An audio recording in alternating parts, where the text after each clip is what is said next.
Hey everyone.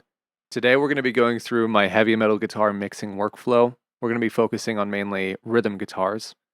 Um, I have this song that I recently released called ILLITCH or ILLITCH. It means bad devil or demon in my local Native American Ipai language. And you can listen to it on all streaming platforms. So I'm going to break down how I recorded these guitars and how I mixed them. So let's take a listen to one of the cooler parts of the song. Yeah, this is a pretty fat part right here.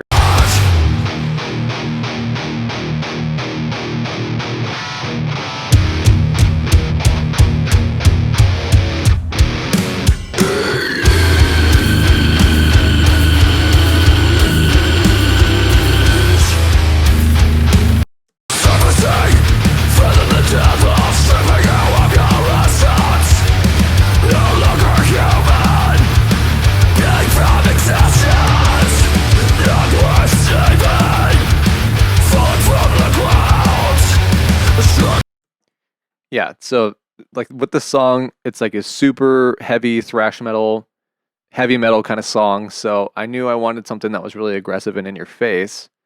So yeah, I'll talk about the rig. I used my Gibson SG with Seymour Duncan SH14 pickups. Went into a Earthquaker Devices Plumes Overdrive, into a MXR Smart Gate, into my Randall Satan, and out of my Randall Satan into a Marshall cab with Celestion T75 speakers, the 8-ohm versions. And I used a Shure SM57 and a Sennheiser MD421 dead center, and I use them on separate speakers, and they're about equal gain. So, and they went into UAD like Neve 1073 preamps, like the Unison ones. So let's take a listen to how that sounds right here.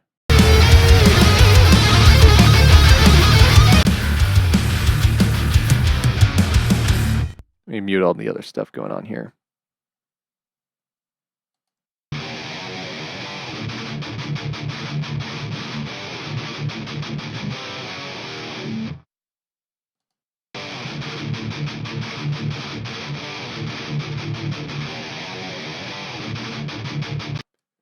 So I'm pretty happy with the result, but there are some issues to fix because, it's mixing.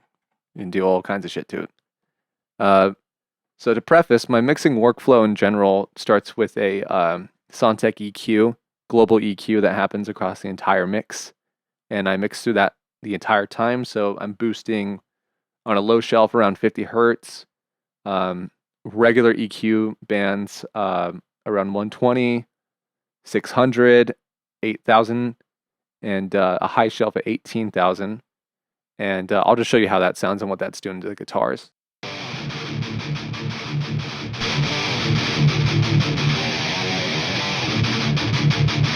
So obvious volume difference, but yeah, that thing is turned on the whole time. I leave that EQ alone because that's just kind of the EQ points I wind up boosting on every mix that I do. So I just leave that as is for every mix that I do, and I'm very happy with it.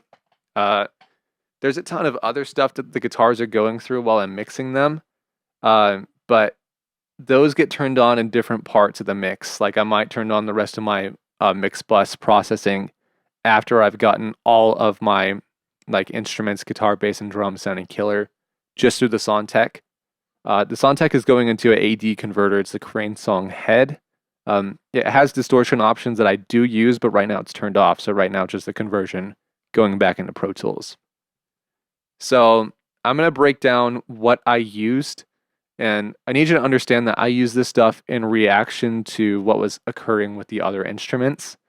So, keep that in mind. Like, you can make the best drum sound in the world, but if it doesn't fit with your guitars and bass, there's no point in making it sound that way.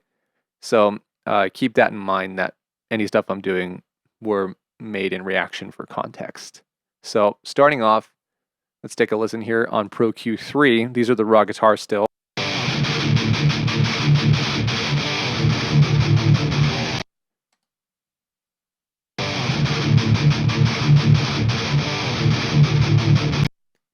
So this is doing two main things. It is taming the low end but also fattening it up and taming any ugly high mid frequencies around 3.5K, 3.2.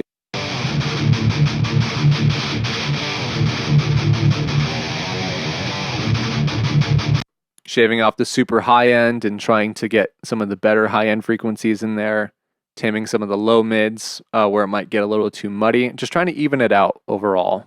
And I would recommend using Pro Q3 in the natural phase mode on the 30 dB scale with the auto gain on there, because I tend to really like not having to move my mouse a lot and make super small moves that actually make a difference. So let me just show.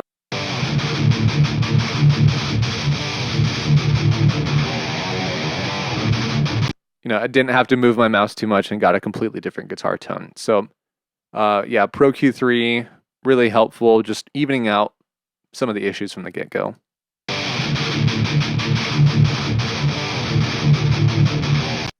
There are still some annoying frequencies to kill, so I like to use Soothe 2 by Oak Sound. And I'm using the Tame the Cab preset from electric guitar. And I moved the depth knob until it just sounds better. So here's it turned off.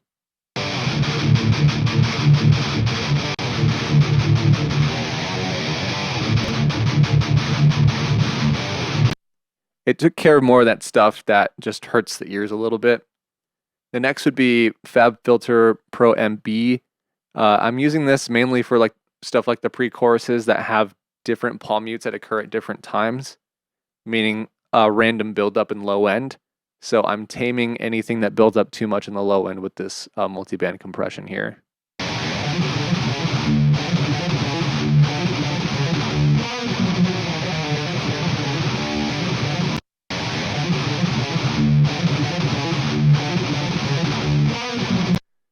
It's subtle, but in my opinion, it makes enough of a difference.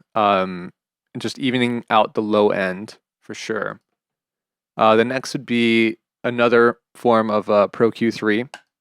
And what this is doing is just boosting some more of that mid-range, because when I mix with these headphones, I tend to mix like kind of with the mid-range scooped. So I tend to boost some more mid-range. So that's something I'm not missing later in the picture.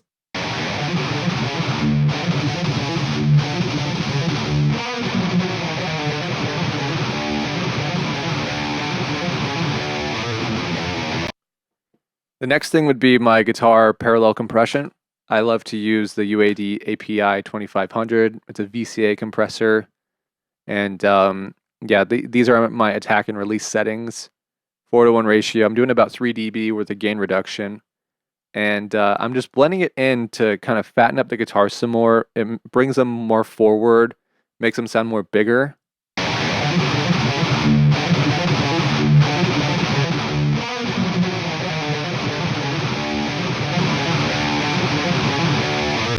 Like the volume jump with the dynamics being squished a little bit just kind of helps these guitars be more in your face.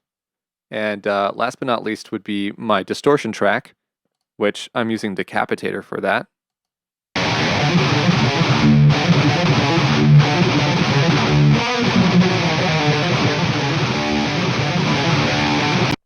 And if we really solo that, what this is doing is just setting the guitars on fire.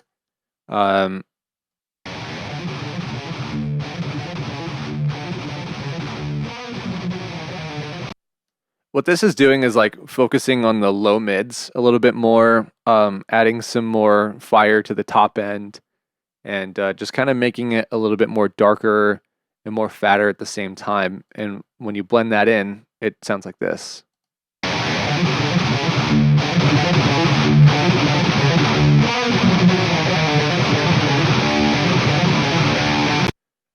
So far I'm getting a handful of really good things here. I'm getting a pretty solid low end in the low mids and the sub frequencies.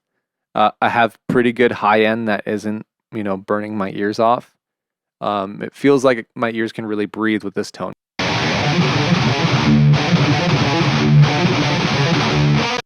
And last but not least, Goldfoss. This is just kind of intelligently taking care of frequencies that I might be missing.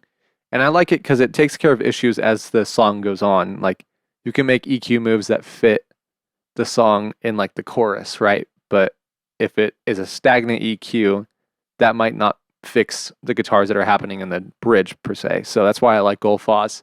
It's kind of covering all the bases across the whole song for me. See how it jumps in the mid-range and in the low end when that palm mute kind of happens. It's just doing some more taming across the board. More so just kind of pushing a little bit more mid-range, which is pretty good in my opinion, because that's where the life of the guitars are at. So now what I'm going to do, I'm going to just show you the guitars in context with the other instruments. And then I'm going to turn on my mix bus processing, and that'll paint a picture for what that stuff is doing to the guitars in the end.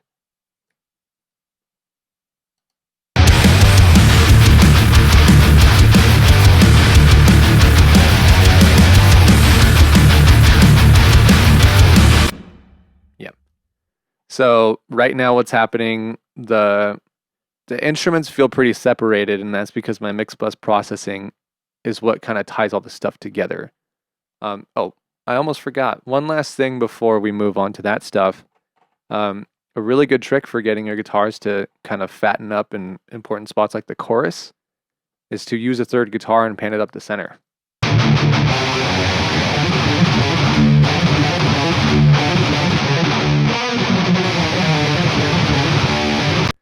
Now, the subject of context is important here because, you know, right now in solo, the guitars don't sound very good with that third one up the center, but all that it's there for is just to fill out the center.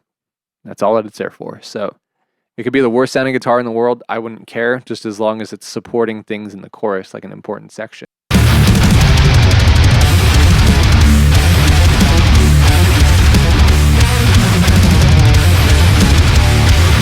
It's a very subtle thing, but does a great job of kind of adding some more weight to everything. Yeah, so now let's get into the overall mix bus processing. So right now, the only thing that is turned on is the Soundtech and this limiter and the AD conversion happening, which, you know, we want that to be transparent anyways. So what's going to happen, I'm going to turn on my compressor. That is what is being fed from here, right? Everything gets funneled into there. So my drums, guitars, bass, vocals goes into there. And this fader controls how much I'm feeding my compressor. I'm doing about maybe 2 dB with a gain reduction. Slow attack, fast release, 2-to-1 ratio. I don't do any makeup gain. I'm just looking to bathe the mix in compression.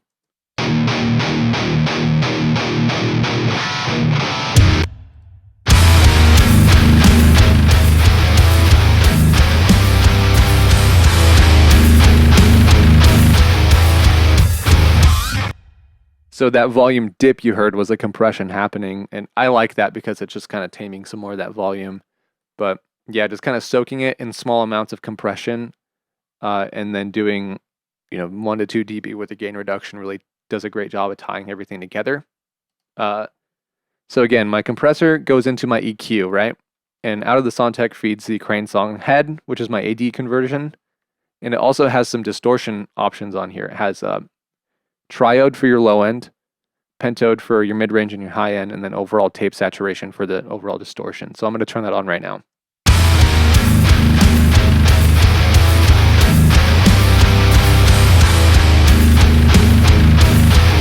It's a very subtle amount, which is very good for the mix. You don't want to burn it too much, but with this track, I don't mind burning it, you know.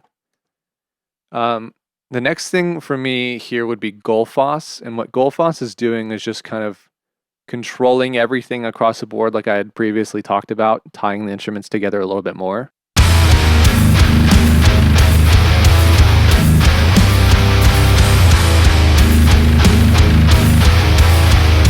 Very subtle stuff. At this point, what I would do, like I would control some of the low mid stuff that's occurring in the mix. So around 200, I'm taking about maybe 2 dB.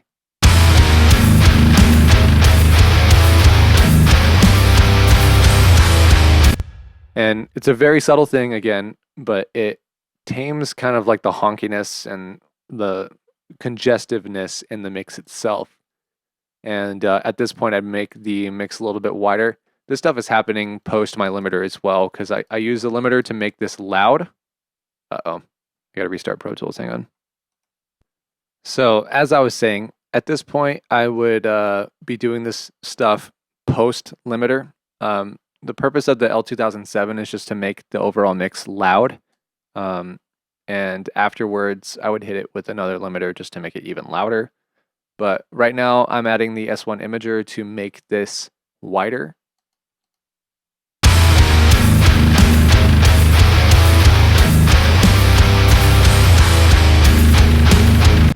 And what that's doing is just pushing stuff off to the sides just a little bit. And, this stuff, it's all really subtle. And that's how you should approach this stuff, in my opinion. Like, make just these tiny little steps until the whole thing just kind of comes together some more. At this point, I would use Decapitator on my whole mix. I learned this from Aaron Sharparian. And I'm kind of using this to shape the overall low end of my mix, using the thump knob and the low cut. I will use the high cut to take care of like the super, super high highs. And then the tone knob is like, it's like a tilt EQ. So that controls how much, like how dark my mix sounds or how bright it sounds. So let me turn this on.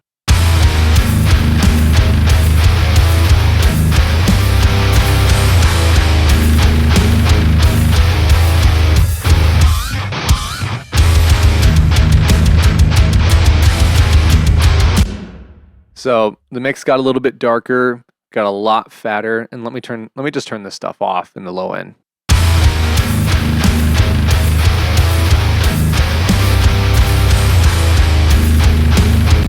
It just did such a great job of fattening that up. The problem with Decapitator, putting it on my whole mix, it's already pretty loud. I tend to put a trim knob before it, so I'm not doing too much distortion, because it's already happening from the Crane Song head.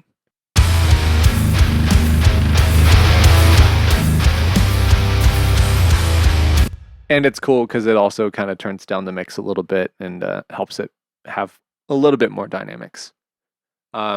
Speaking of dynamics, before I hit my limiter, this is kind of the order I turn this stuff on in. I like to hit a clipper before it reaches L2007 because I don't know. I think clipping before the limiter kind of yields better results in my opinion.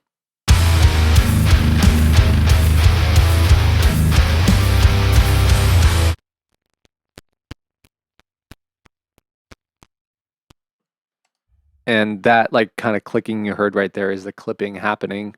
And I tend to just kind of do enough clipping to where it like tames some of the super high peaks. And then I just kind of gain match it. So that way it's just a little bit more tame before it hits the limiter. Last but not least would be this limiter, Pro L2. This is like my final push up to the loudness that I want. So you can kind of think of my mixing workflow as like it's like a mix bus processing, but it goes into the mastering side of stuff. If you got a client that wants to bypass all that, you could do the mixing and the mastering in the same session.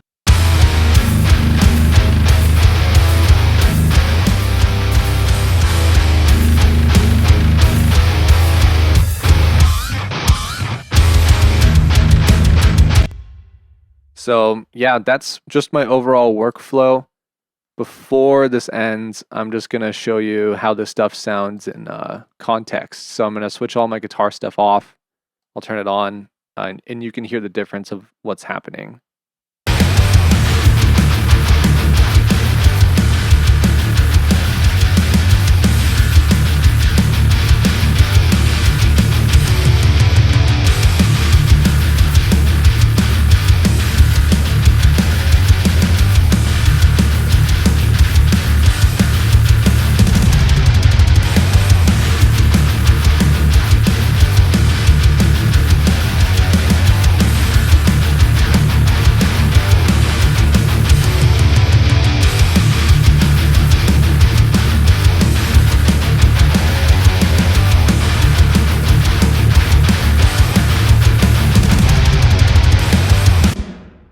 Yeah, so I think like the biggest things that are occurring in here is definitely like my parallel compression, my parallel distortion, and soothe. Soothe is really helping out these guitars big time. Yeah, I'd say these first two EQ points are like the main kind of sauce there. Yeah, and let's listen to these guitars in context with the bass as well, because that plays a key part in fattening up these guitars, is the bass. The sub low end and the mid to low and the overall mid range and high end from this bass does a great job of filling out the rest of the guitars.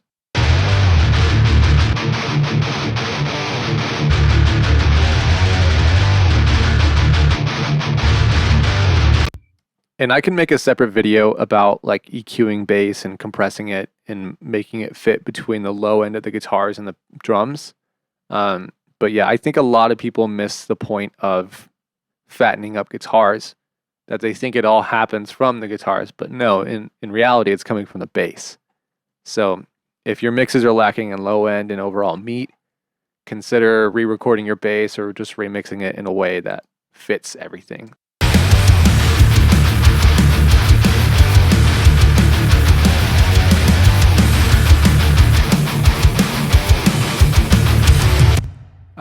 Last thing would be like drums too. Like I think that what contributes to guitars fitting in a mix is the volume difference between them and the cymbals. If you want louder guitars, just turn down your cymbals. If you want louder cymbals, just turn down your guitars. You know, you got to think about the volume relationship between this stuff instead of just like EQing everything. Volume plays a huge difference in all this stuff, and I would say a majority of what's kind of making all this stuff better is just making it louder. So yeah, that is my video about EQing and recording the guitars for this song. If you liked it, go ahead and leave a like and a comment, please. Feel free to subscribe and share it with your friends if you found it helpful. In the meantime, I'll see you guys later. Thanks for watching.